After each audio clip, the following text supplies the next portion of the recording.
More than 4.5 billion years ago, the Milky Way galaxy collided with a nearby dwarf galaxy. This encounter hastened the formation of stars. Our solar system is a part of the Milky Way galaxy.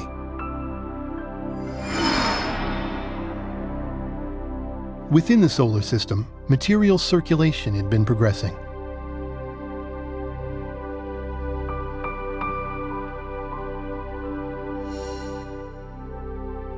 The water component from the outer region evaporated to make materials dry.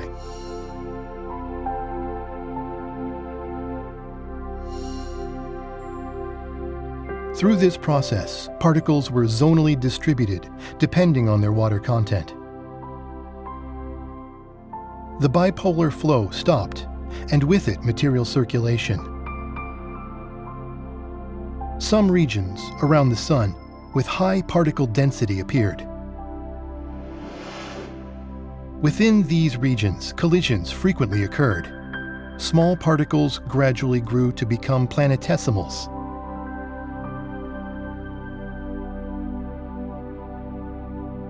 Planetesimals continued colliding with smaller particles and other planetesimals, eventually growing to planets such as the Earth.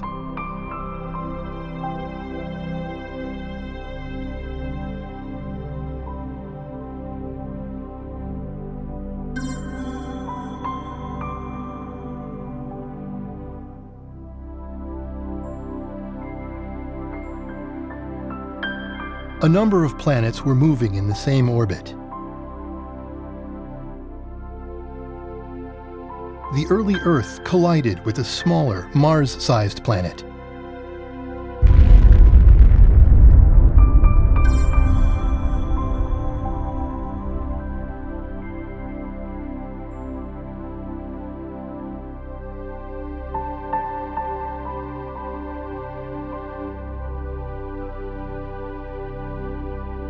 Debris from this impact eventually came to form our Moon.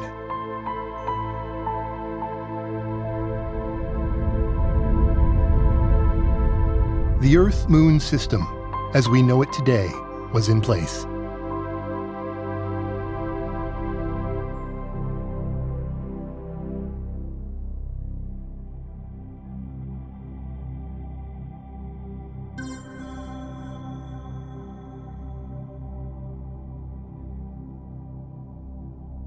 The early dry Earth had neither an atmosphere nor an ocean. Countless planetesimals and icy planets bombarded the Earth. Over a period of 200 million years, an ocean atmosphere system is being formed from carbon, hydrogen, oxygen, and nitrogen contained in planetesimals. At that time, the ocean was still toxic with high salinity and an overabundance of heavy metals. It was too toxic to support life.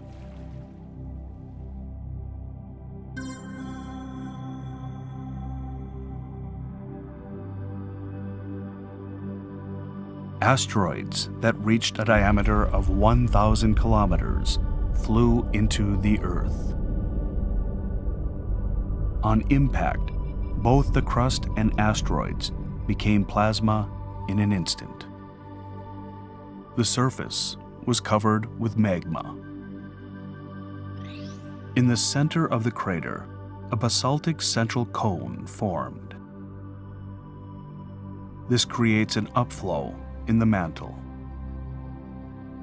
As the magma cooled and solidified, a basaltic crust thinner than the continental crust formed. This is called oceanic crust.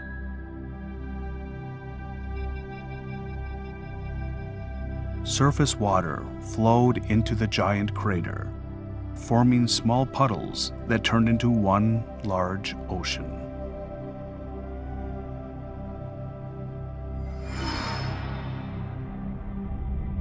The subsequent rising mantle created a breach in the oceanic crust and formed a ridge.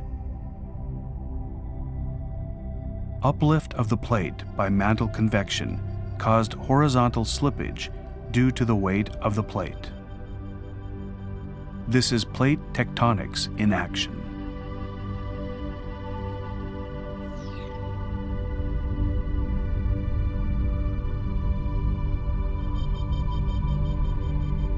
The oceanic plate subducted under the lighter continental plate.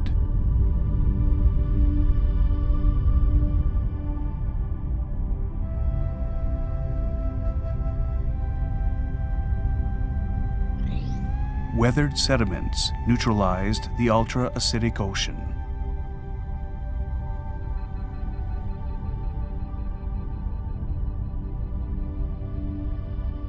Heavy metals settled out and became fixed as deposits at the mid-oceanic ridge.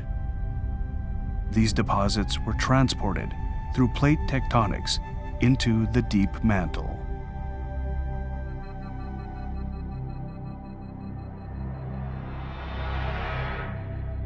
Gradually, the ocean became a habitable environment.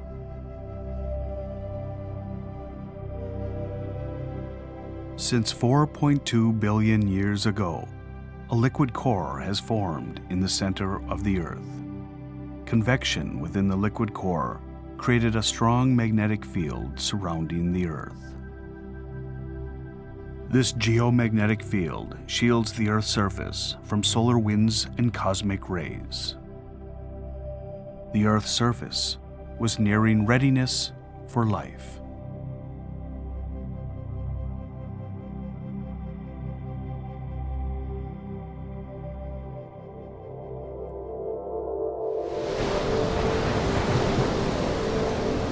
The early Earth, when the atmosphere prevented sunlight from reaching the surface. Primitive life was about to emerge underground, in the cave of a geyser.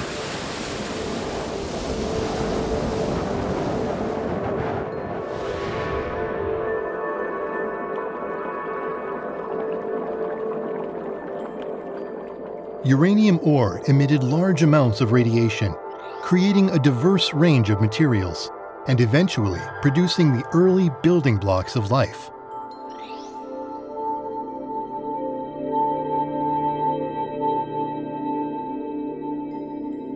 Water boiled and rose up to the surface, and the surface water flowed back down into the natural nuclear reactor. The temperature of the geyser water remained below 100 degrees, protecting the newly formed biomolecules. The underground environment was reductive, while the surface environment oxidizing. These conditions were necessary to synthesize biomolecules. In the Earth's Hadean Eon, tidal forces were much more pronounced than they are today. Even lakes had significant ebb and flow of water, creating wet and dry cycles. These wet and dry cycles were one of the most crucial factors in producing the building blocks of life.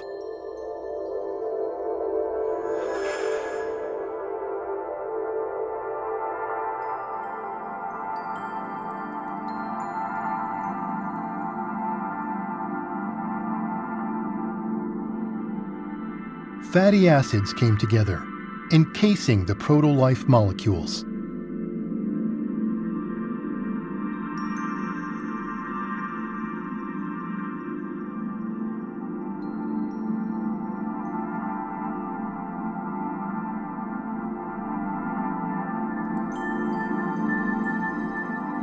Polymerization progressed under the wet and dry cycles.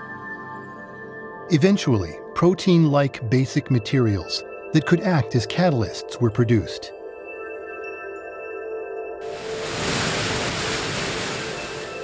These molecules circulated between the geyser cave and the surface environment.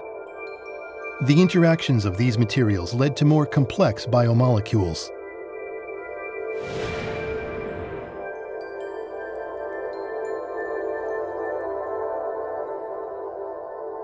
Proto-RNA combined with enzyme-like basic materials and evolved into ribozymes, which had the ability to replicate themselves.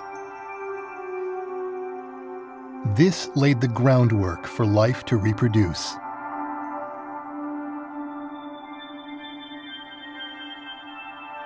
Finally, these molecules were enclosed within lipid membranes, forming primitive protocellular life.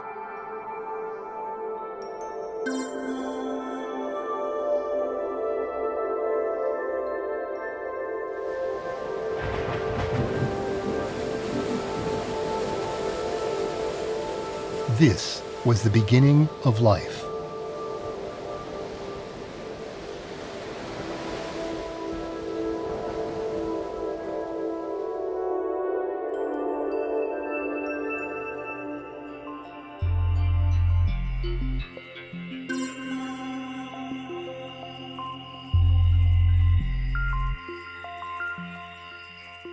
The Earth's plate tectonics, which had begun with the creation of its ocean, eventually destroyed its primordial continent and subsumed it to the deep mantle.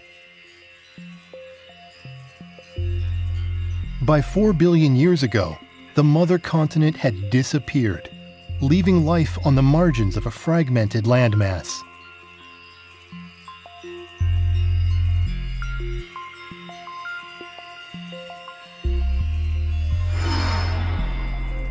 Inside the Earth, a dramatic change was about to begin.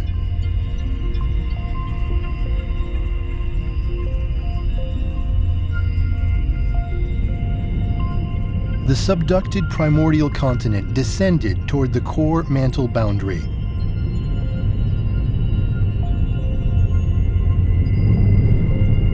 The wealth of radioactive elements in the primordial continent caused the uppermost part of the core to melt.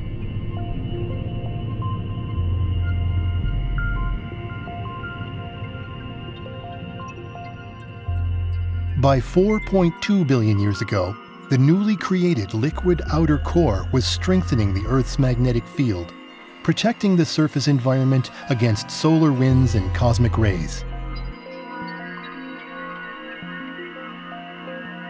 As a result, life could exist on the surface environment.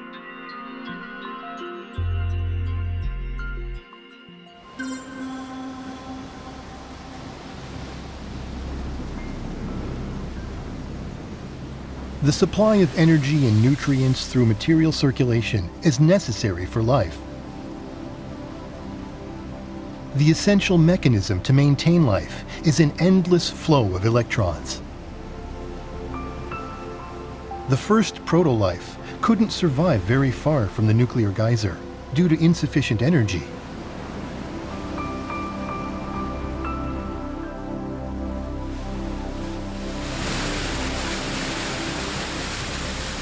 Mutations, however, allowed life to evolve.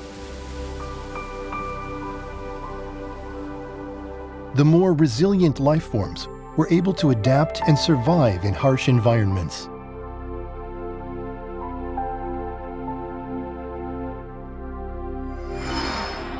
This second stage of proto-life evolved to make use of the sunlight available on the Earth's surface.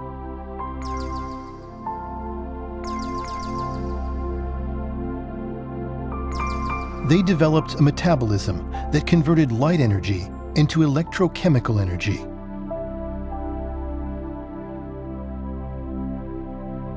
Moreover, they used sugars to store energy for the sunless night hours.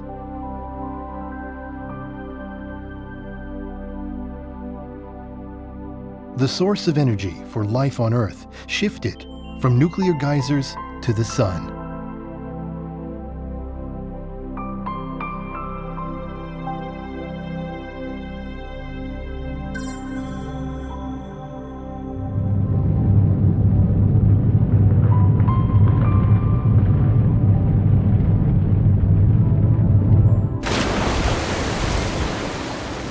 Around 4.1 billion years ago, the ocean was still extremely toxic, killing off most of the proto-life forms within it. Nevertheless, some proto-life forms survived the extreme environment.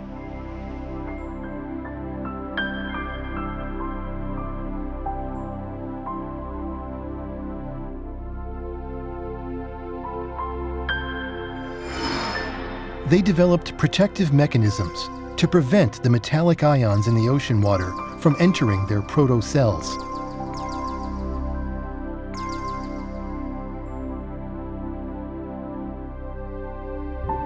This proto-life began coalescing into larger and more complex forms.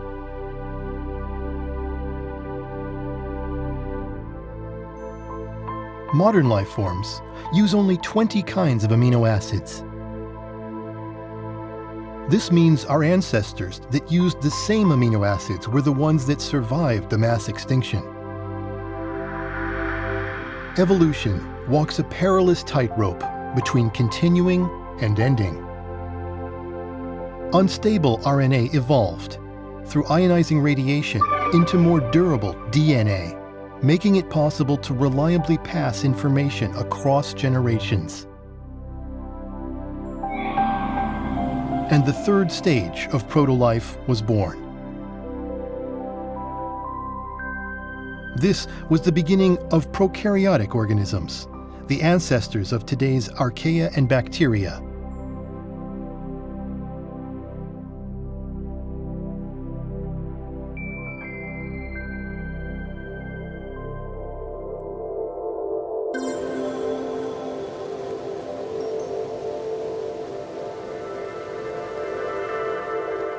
Oxygen, when unbound to any other material, can be toxic to life because oxygen destroys the reductive life body.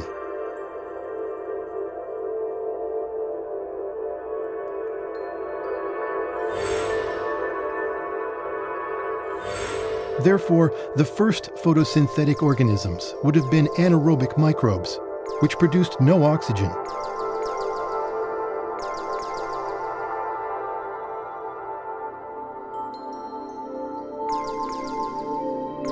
Life, however, adapted, taking advantage of oxygen. As a valuable source of additional energy.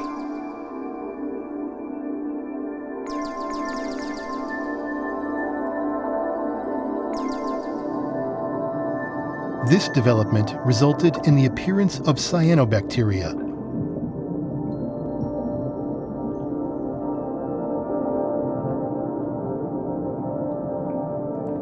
Cyanobacteria produced oxygen, which crystallized into felsic iron-bearing oxide, reducing the iron content of the ocean.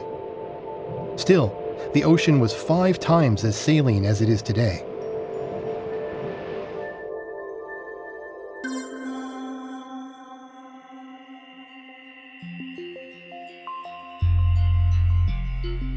As the Earth's interior cooled, old slabs of the primordial crust, resting at the bottom of the upper mantle, fell into the lower mantle.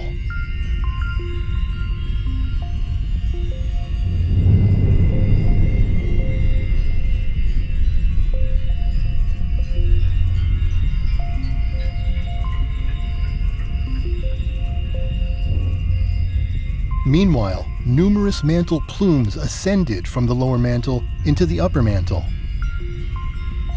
This phenomenon is known as mantle overturn.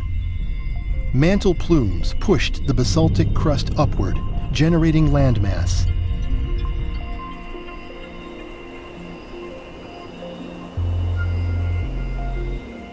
This created shallow marine environments penetrated by sunlight, which allowed the cyanobacteria to flourish.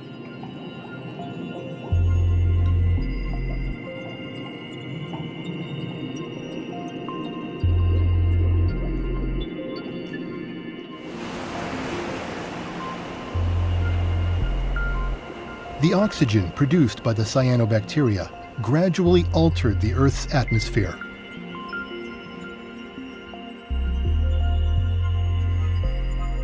On the ocean floor, ferric and ferrous iron were accumulating in the form of hematite and magnetite, creating a massive banded iron formation. By 2.5 billion years ago, the remaining banded iron formation was a few kilometers thick. This rapid decrease in iron content changed the color of the ocean to a familiar blue. life began to change the surface environment. Such is the coevolution of the Earth and its inhabitants. This was an important step in life on Earth's long journey toward civilization.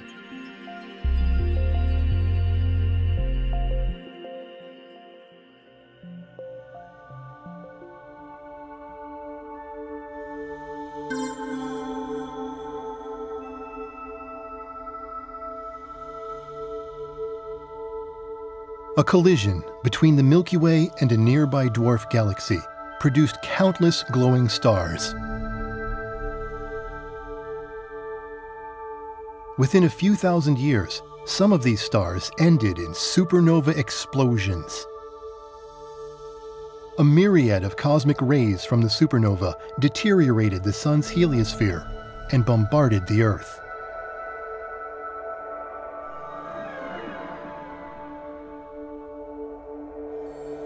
These cosmic rays helped generate cloud condensation nuclei, which produced more and more clouds until the Earth was completely blanketed with them. The thick cloud cover prevented sunlight from reaching the surface of the Earth.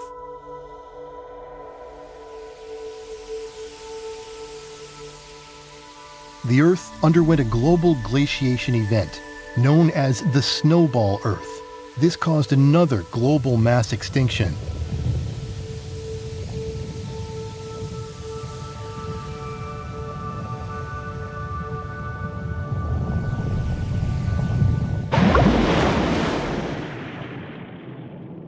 But once again, some life survived yet another difficult period beneath the ice sheet.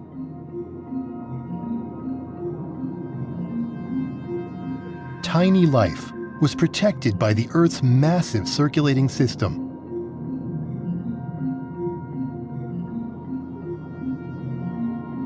And the Earth is similarly held in place by the solar system and the expansive universe.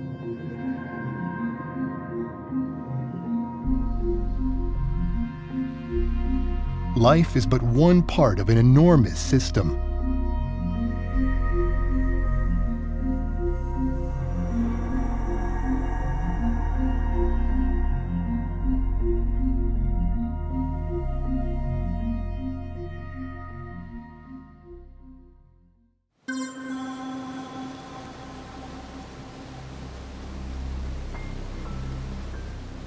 The prokaryotes survived the Snowball Earth, evolving into more complex life, such as endosymbiotic systems living together inside cells. They formed mitochondria and chloroplasts, which allowed them to get more energy from oxygen.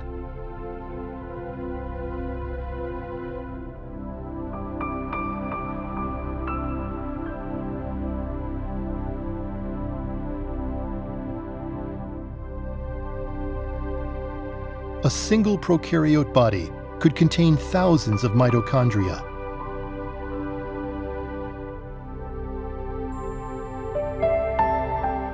A nuclear membrane formed, protecting DNA from the oxygen-dense ocean water.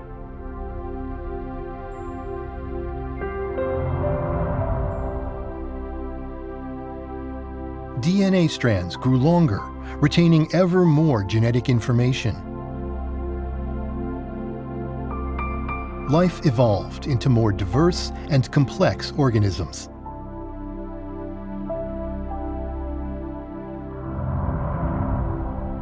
At long last, the eukaryotes appeared. The eukaryotes grew 1,000,000 times larger than the prokaryotes.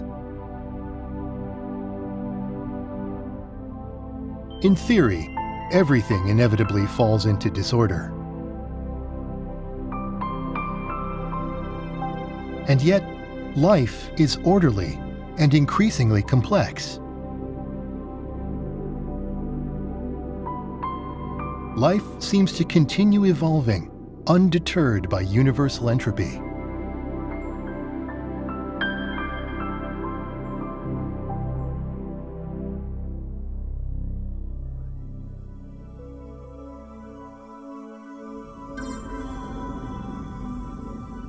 plate tectonics caused small developing continents to assemble into a single supercontinent called Nuna. As Nuna formed, its burgeoning landmass provided cyanobacteria with an expanding habitat in its lakes, rivers, wetlands, and estuaries.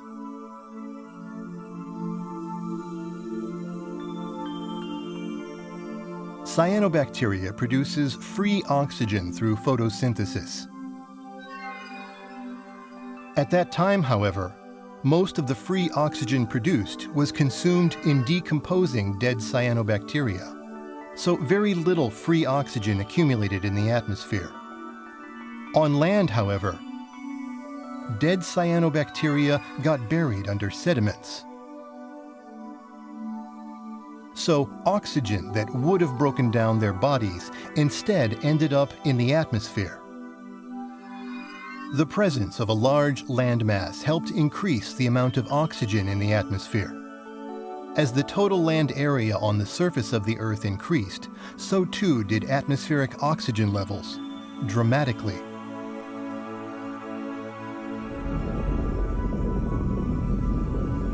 Over time, the Nuna supercontinent broke up into smaller continents. But once again, plate tectonics reassembled a supercontinent, this one called Rodinia in Equator region. Slabs of oceanic plates subducted under continental plates gradually accumulated in the mantle transition zone. Eventually, these slabs fell down into the core. The slabs cooled the outer core, changing the flow of electricity within. As a result, the core's dipole magnetic field transformed into a weaker quadrupole magnetic field.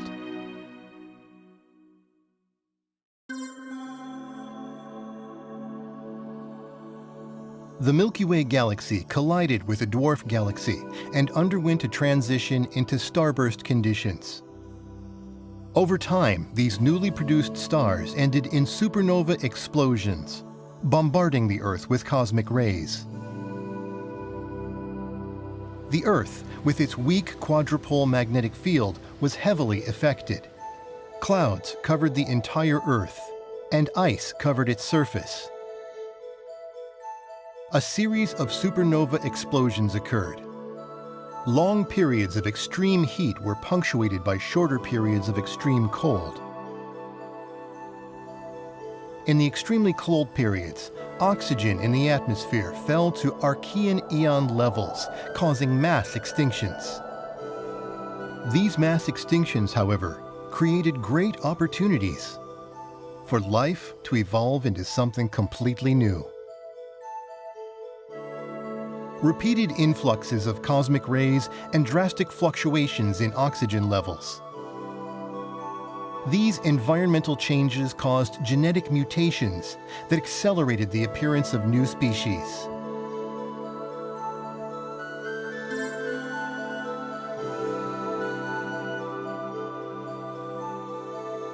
The starburst period ended, and the Earth's core reverted to a stronger dipole magnetic field. Ongoing photosynthesis returned the oxygen in the atmosphere to previous levels. Meanwhile, the inner Earth was gradually cooling down.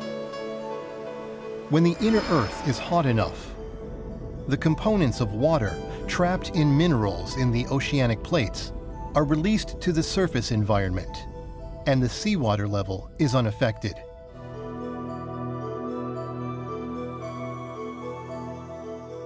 However, once the mantle temperature drops below 650 degrees Celsius, minerals carry these water components down into the upper mantle.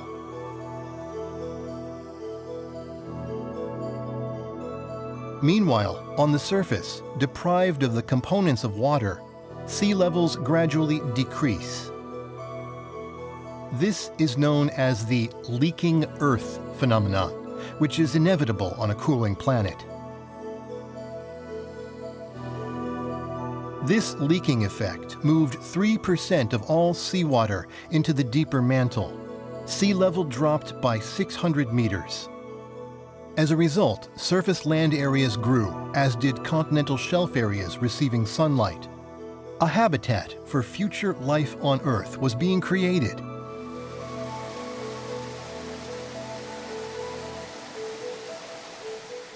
Rivers carried nutrients from the inlands down to the continental shelves. And the additional landmass significantly accelerated the buildup of oxygen in the atmosphere. These processes set the stage for an explosive evolution of life forms.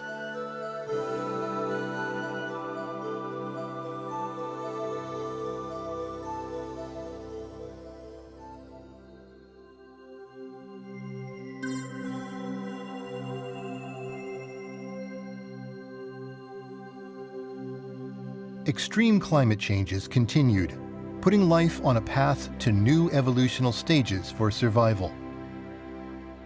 Life evolved with prokaryotes and eukaryotes living together as ever larger symbiotic organisms, compensating for each other's shortcomings and thriving as a whole. This greatly expanded the possibilities for forms of life.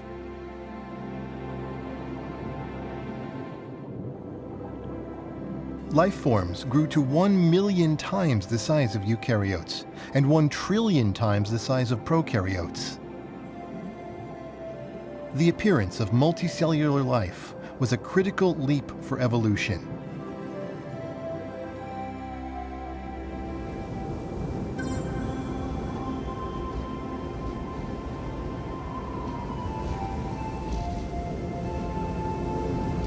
Another glaciation period came, and life suffered a mass extinction. With time, this glaciation also passed, and the global climate gradually warmed.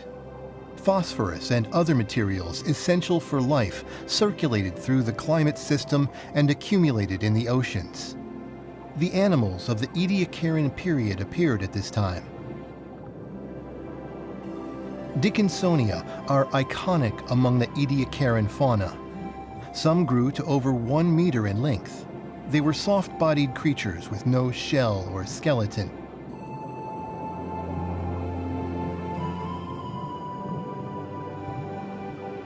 They probably lived in warm, shallow marine environments around the Rodinia supercontinent.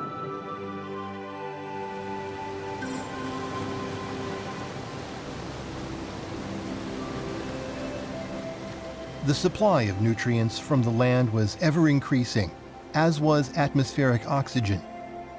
The amount of ferrous iron in the oceans increased. The ferrous iron oxidized, once again creating large bands of iron. Phosphorus and calcium levels in the ocean increased.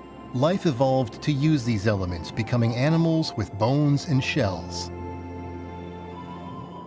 For example, the calcium helped protect Microdictyon from other animals. Their bodies used calcium to form a covering of hard scales.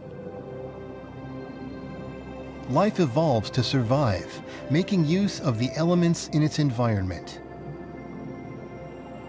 And the Earth's environment alters the shapes of life.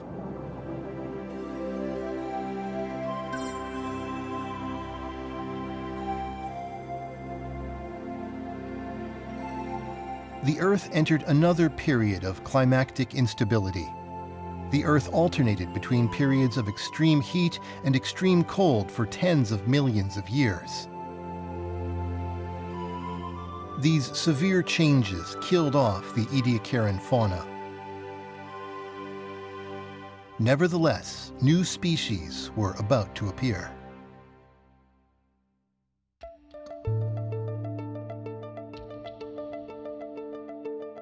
Radiation from inside the Earth plays a significant role in the evolution of life. A continental rift is a place where a continent breaks open to expose erupting magma and radioactive elements. Radiation hastens the creation of new species and new branches in the tree of life.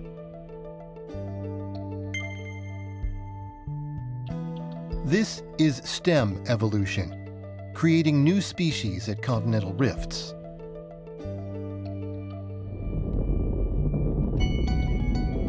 life evolved separately on each small continent.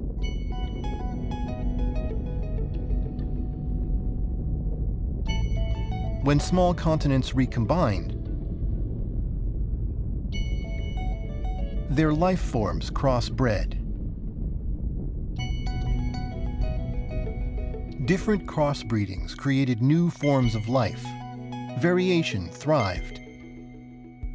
This is crown evolution. Continental collisions created more diverse surface environments. Bays and gulfs on large continents were especially well supplied with nutrients from upstream. Making use of these nutrients, Cambrian-era life forms diversified much more quickly.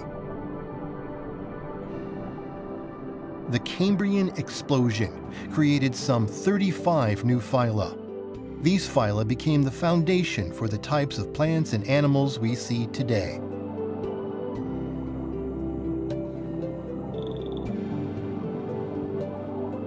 There are three main ways that life evolved. Mass extinctions that eradicated many species. Stem evolution that hastened genetic mutations when continents broke apart. And crown evolution that hastened biodiversification when continents collided. So, the evolution of life is inextricably linked to environmental changes due to universal factors and continents assembling together and breaking apart.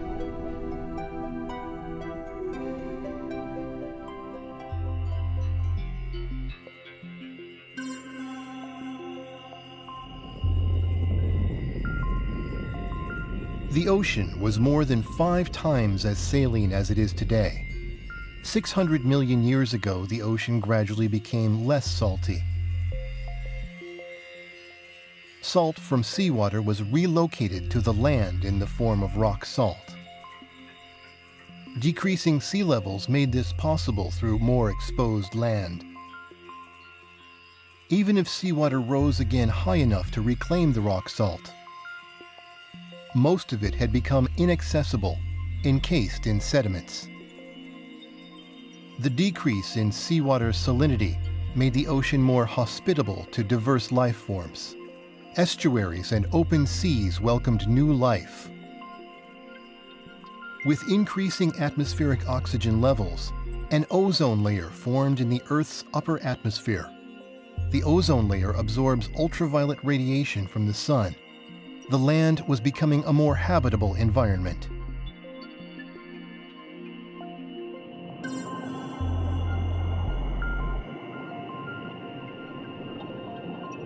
Algae was the first life form to transition out of the water onto the challenging land environment. This is why algae evolved before animals did. When insects appeared, they co-evolved together with plants.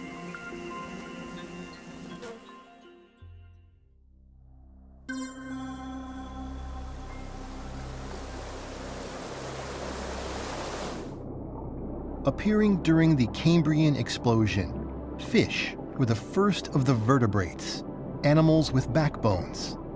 Fish are the oldest vertebrate ancestors of us humans.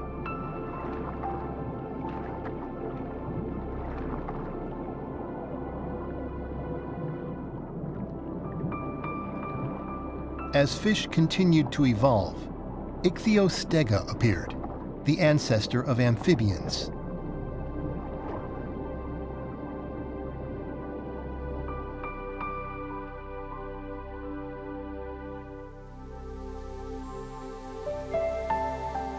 Plants flourished, producing free oxygen through photosynthesis, providing the atmosphere with 1.5 times as much oxygen as it has today.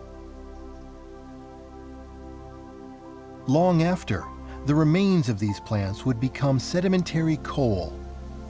That coal would help fuel the remarkable breakthroughs for human civilization that started with the Industrial Revolution.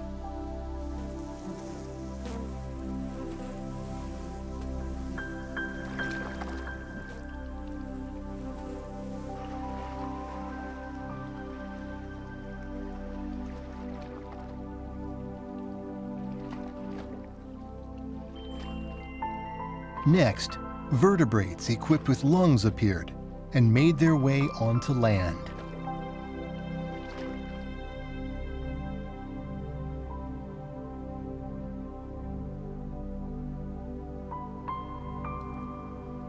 The tree of life evolved, branching from fish to amphibians to reptiles and then dinosaurs and mammals, and eventually to humans. This guy hasn't found out about all that just yet.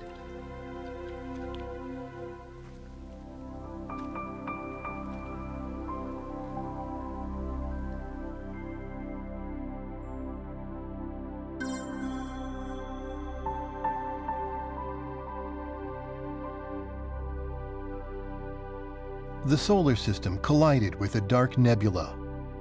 As the solar system passed through the nebula, the Earth was bombarded with cosmic rays.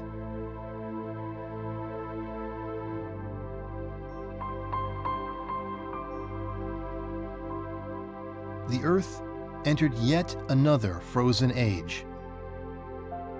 Plants were affected first, dramatically reducing the oxygen they supplied to the atmosphere. The surface environment reverted to an anaerobic state, like during the Archean period. The lack of oxygen killed off most species of amphibians, reptiles, and insects. Life managed to continue evolving, but faced another big challenge.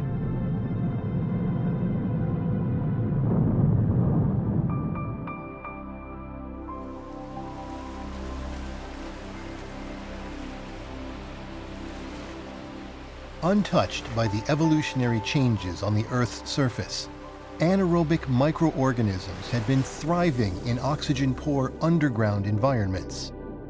The new oxygen-poor surface environment allowed them to re-emerge on land and in oceans. Their native habitat expanded across the globe. As oxygen levels rose again, these microorganisms evolved to adapt to the new environmental conditions, setting the stage for another phase of evolution. The emergence of new creatures that would evolve into humans was close at hand.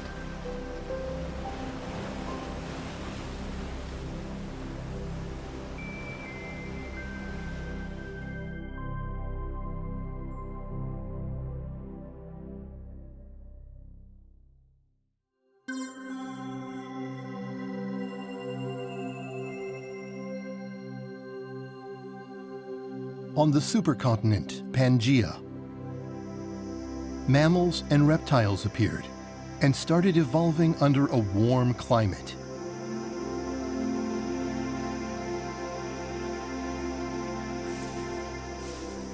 While reptiles diversified into many varieties, mammals remained nocturnal, rat-sized animals.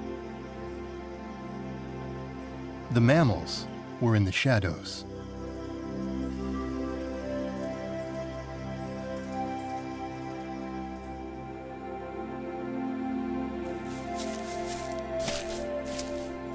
With the appearance of dinosaurs, reptiles entered a golden age. Dinosaurs prevailed against many other animal species and won the struggle for survival. High radiation magma is produced when a continent is split apart, and this is where stem evolution occurs due to induced mutation. Dinosaurs were at the pinnacle of their ecosystems.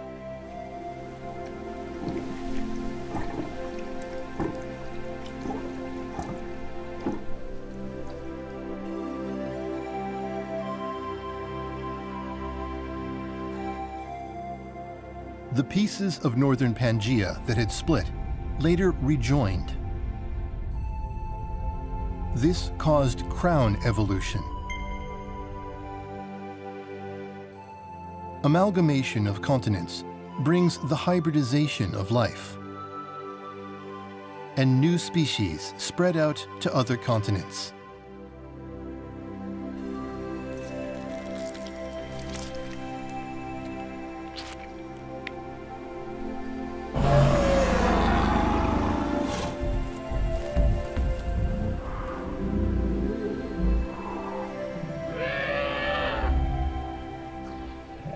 Dinosaurs flourished all over the world.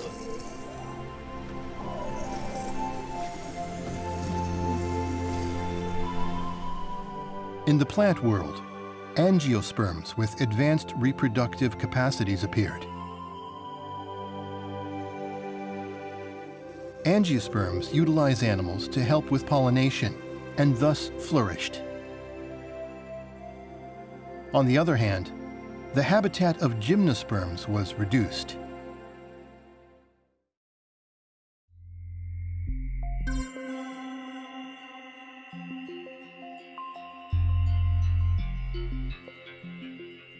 Primates, the ancestors of humans, appeared at the rift of the Gondwana supercontinent.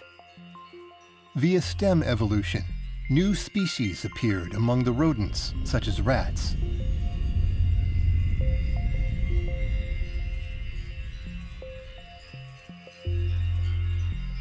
With time, Gondwana split into South America and Africa.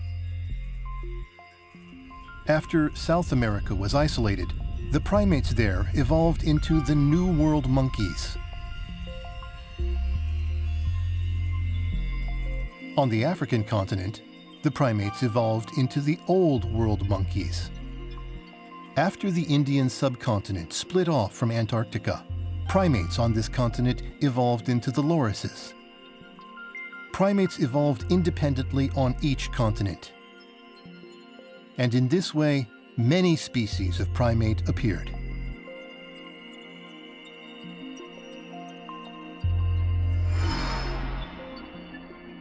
A large-scale Pacific superplume pushed the Pacific plate up and raised the sea level. Lowlands fell below sea level, and the total land area decreased. Rising sea levels segmented the continent, providing isolated environments for individualized morphological evolution.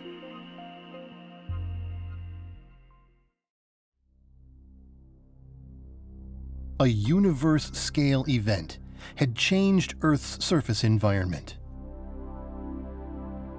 The solar system collided with a dark nebula. The Earth was entirely covered by clouds. Global cooling progressed, catastrophically damaging ecosystems.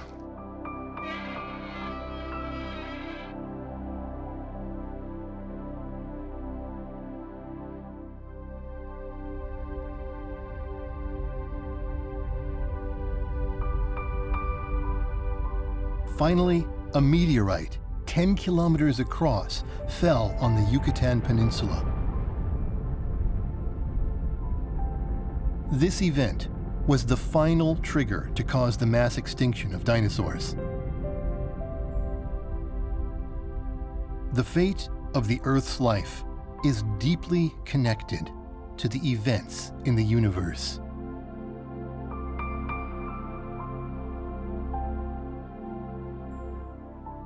Universe-scale events can cause global cooling and mass extinctions.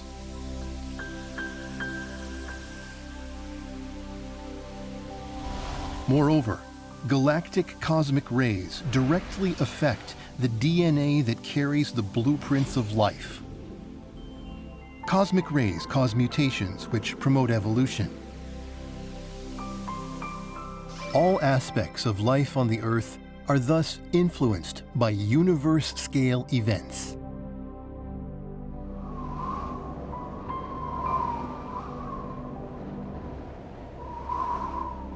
Finally, the dinosaurs that had flourished went extinct.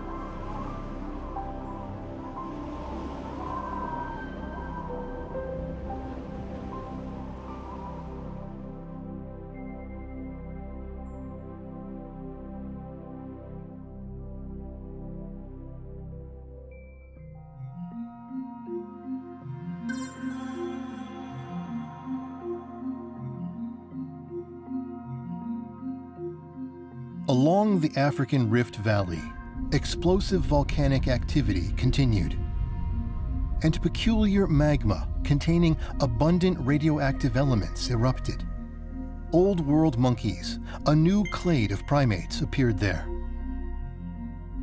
They're thought to be our remote ancestors.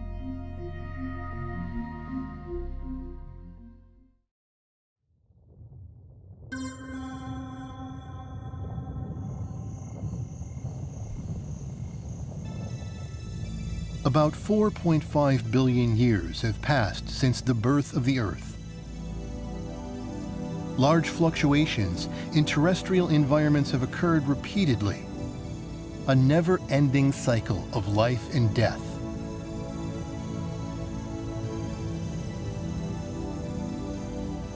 Finally, human beings appeared. This was the onset of the Humanozoic Eon. Humans have a unique set of genetic regions called human accelerated regions, or HARs, and these regions differentiate humans from other animals. Humans developed enlarged brains that enabled them to gain language capabilities. They also gained the abilities to think, to be conscious, to remember, and to imagine. The brain volume of human beings has discontinuously increased in 3 stages. The growth of brain volume seems to be synchronized with large-scale volcanic eruptions. This indicates that the increase in brain volume is caused by stem evolution, driven by high R magma.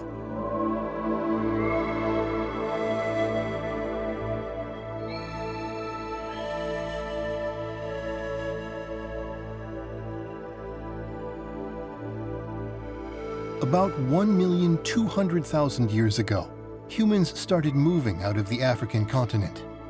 The last common female ancestor who left the African continent 200,000 years ago is called mitochondrial Eve. Descendants of mitochondrial Eve entered North America and Central America 15,000 years ago. 10,000 years ago, further descendants reached the southern tip of South America. They had spread all over the world. Since then, an epochal advance of human civilization has taken place.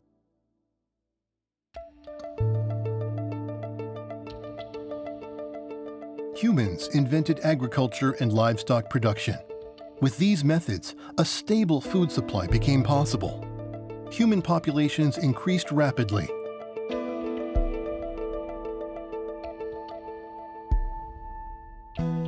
Various occupational specializations arose. People began to barter and trade.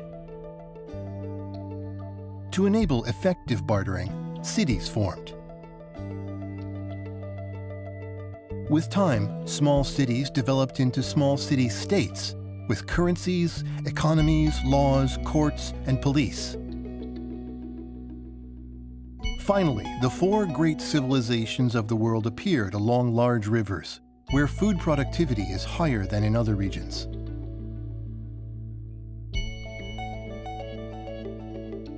Conflicts and fighting over territory occurred between civilizations.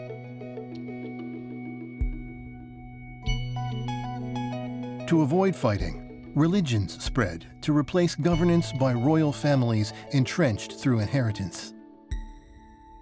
With time, national leaders came to be elected by voters. Modern democratic nations appeared. Democracy is a social form that grants freedom, equality, and basic human rights. The Industrial Revolution began in Great Britain after the Principia by Isaac Newton was published. New technologies, established or applied based on scientific knowledge, dramatically changed human society.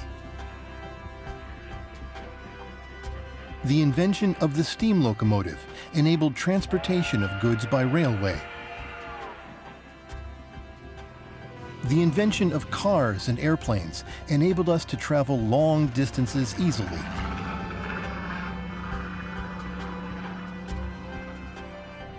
Human society entered the age of never-before-seen abundance.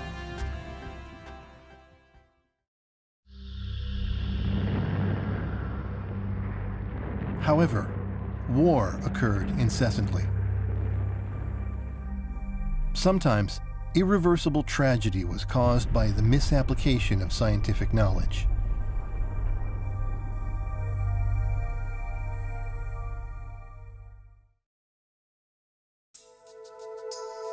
The information revolution arose following the invention of computers.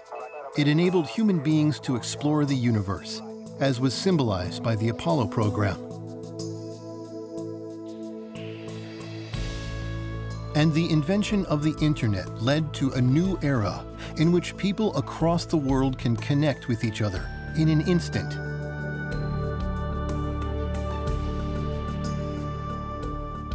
Out of contrition over past wars, the birth of a unified world nation is coming to be realized.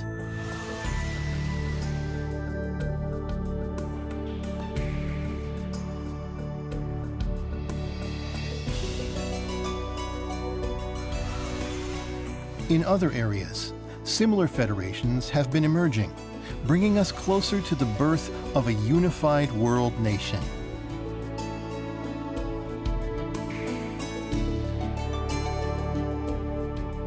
Within the scope of Earth's history, the Humanozoic era is very short. However, it is humans' entire history, unfolding within the context of the Earth's history. Biologically, human beings are just one species of animal. However, we are essentially different from other animals because of our evolved brains. What else lies ahead for human beings?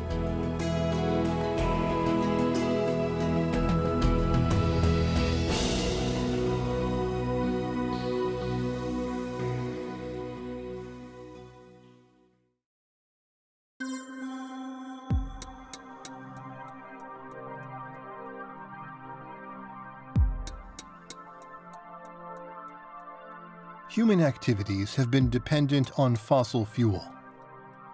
Fossil fuel was produced and accumulated through Earth's history over billions of years. We are now using up these fuels at a furious pace. The amount of fossil fuel remaining is expected to decrease sharply after 2020. It was once assumed that fossil fuel would run out by 2100. However, due to the shale gas revolution, this depletion will be delayed 100 years. Progress in medical technology and the intake of nutritious meals has caused explosive population growth. As a result, serious food shortages will occur around 2020. These will mark the beginning of the era of 3 billion refugees. However, the world's population is expected to decrease to 5 billion by 2100, after peaking at 10 billion in 2050. Until 2050, the increasing population will continue to cause serious environmental contamination. Numerous global challenges will amplify the anxiety within human societies. What does the future of human beings hold?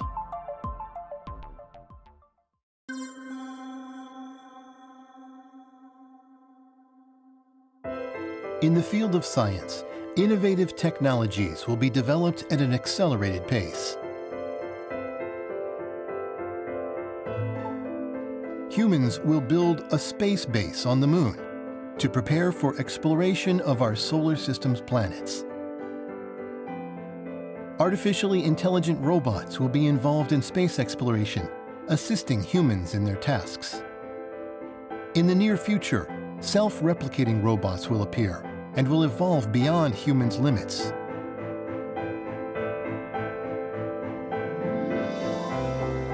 These artificial life forms will gradually travel out into the galaxy. Moreover, new technology enabling us to go into different dimensions will be developed. Humans must become able to recognize the world beyond space and time. Eventually, the role of human beings will be finished.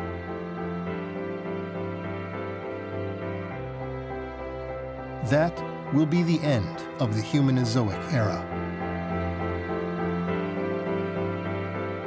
This scenario may be the inevitable result of the strategy of life's evolution. Because in the future, the Earth will face more upheavals than ever before in its history.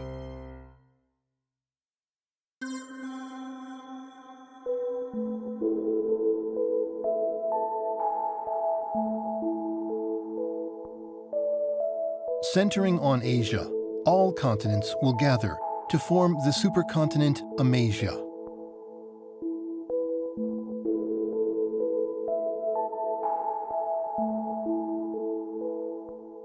Plants consume atmospheric CO2 to fix carbon in their bodies. Dead plants made of fixed carbon are covered by sediment. This process plays a role in reducing atmospheric CO2. The appearance of the supercontinent Eurasia will lead to an increase in the land area that can fix carbon.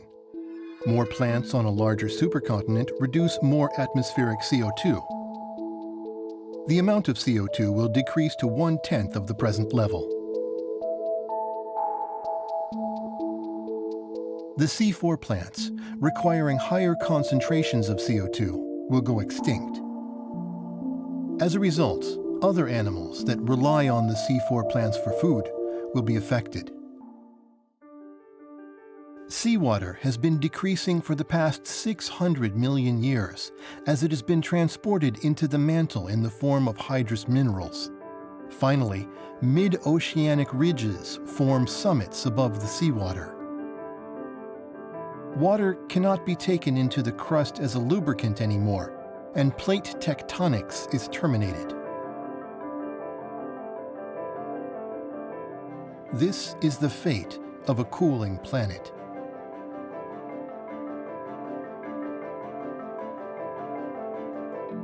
Volcanic activity along the subduction zone stops. Upheaval of the mountains stops. The Earth suffers severe environmental changes due to erosion. Subducted cold plates do not go down to the bottom of the mantle. The outer core is not cooled down anymore, and the geomagnetic field disappears.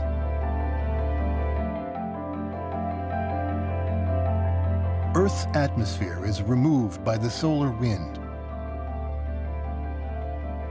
At this point in time, large multicellular animals living in the surface environment go extinct.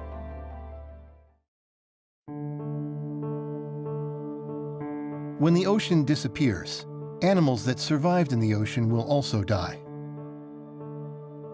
Finally, all the Earth's life disappears. The heating up of the solar surface increases the Earth's surface temperature to 500 degrees Celsius. The Earth becomes a Venus-like planet.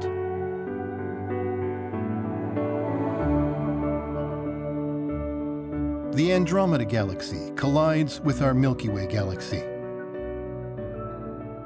Because of this collision, the birth rate of stars increases. With time, those stars undergo supernova explosions. Intense galactic cosmic rays rain on the Earth.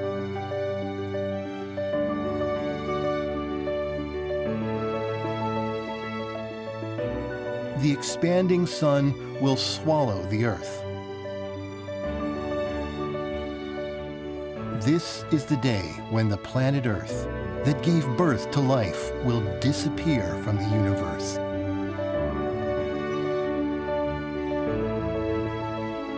By that time, the Earth's life will have reached other galaxies as self-replicating artificial life in a different form.